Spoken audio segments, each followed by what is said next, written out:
कालच्या मुसळधार पावसानंतर वरळीतल्या ॲक्वालाईन मेट्रोच्या आचार्य अत्रे स्टेशनवरती पाणी शिरलं। काही दिवसांपूर्वीच ही मेट्रो सेवा खरतर सुरू झाली। त्यानंतर अवघ्या काही दिवसातच स्टेशन पाण्यामध्ये बुडल्यामुळे या कामावरतीच प्रश्नचिन्ह उपस्थित होतंय।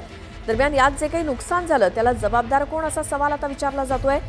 मेट्रोची आधी ट्रायल रन घेण्यात आली होती, असं असताना सुद्धा जर मेट्रो स्टेशन असुरक्षित असतील तर कालच्या घटनेची जबाबदारी कोण घेणार असा प्रश्न उपस्थित होतोय।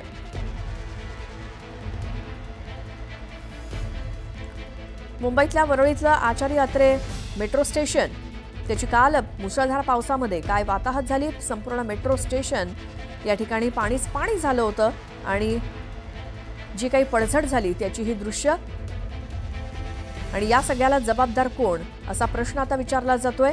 ॲक्वालाईन मेट्रोची झालेली दयनीय अवस्था पहिल्या पावसानंतर आणि या मेट्रोच्या नुकसानीला जबाबदार कोण असा प्रश्न आता स्थानिक देखील विचारतायत। कालच्या घटनेची जबाबदारी कोण घेणार,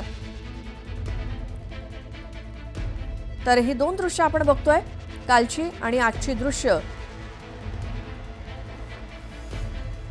कशा पद्धतीने मेट्रो स्टेशन हे पूर्णपणे उद्ध्वस्त झालंय।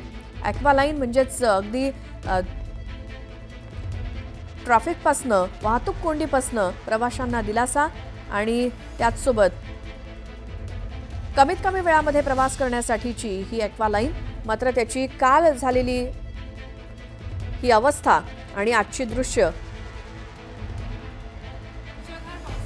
काल आचार्य अत्रे मेट्रो स्टेशनमध्ये मोठ्या प्रमाणात पाणी शिरलेलं होतं। इतर अनेक मेट्रो स्टेशन्स आहेत, त्यापैकी एक मेट्रो स्टेशन आहे वरळीतील पोलीस ठाणे हे जे स्थानक आहे मेट्रोचं, त्या ठिकाणी सध्या आपण आहोत। आणि इथे जर बघितलं तर अनेक ठिकाणी फ्लोअरचं गळण्याचं काम सुरू आहे, अनेक ठिकाणी छतावरनं पाणी खाली कोसळत आहे आणि त्या ठिकाणी अगदी ज्या पद्धतीने एखाद्या घरामध्ये आपण पाणी गळतं त्यावेळेला बादल्या ठेवतो तशा पद्धतीनं बादल्या या मेट्रो स्थानकामध्ये लावल्या, भिंतींमध्ये अर्थात या ठिकाणी जिथे हे सूचना फलक लावले हे संपूर्णपणे ओल या भिंतींमध्ये पकडलेली आहे आपल्याला दिसतंय।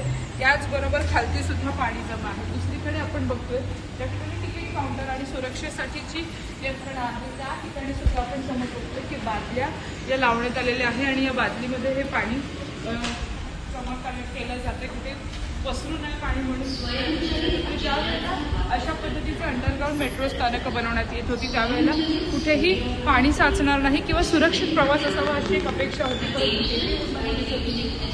रेल्वे स्थानकांमध्ये आपण ज्या पद्धतीने बघतो की पाणी जमा होतं, खरं तर ते उघड्यावर असतात, परंतु मेट्रो स्थानकामध्ये सुद्धा स्थिती तशीच आहे, पाणी इथे जमा होते आणि त्यामुळे मेट्रोने ॲक्वा मेट्रो सुरक्षित आहे हा प्रश्न आता ऐरणीवरती आहे।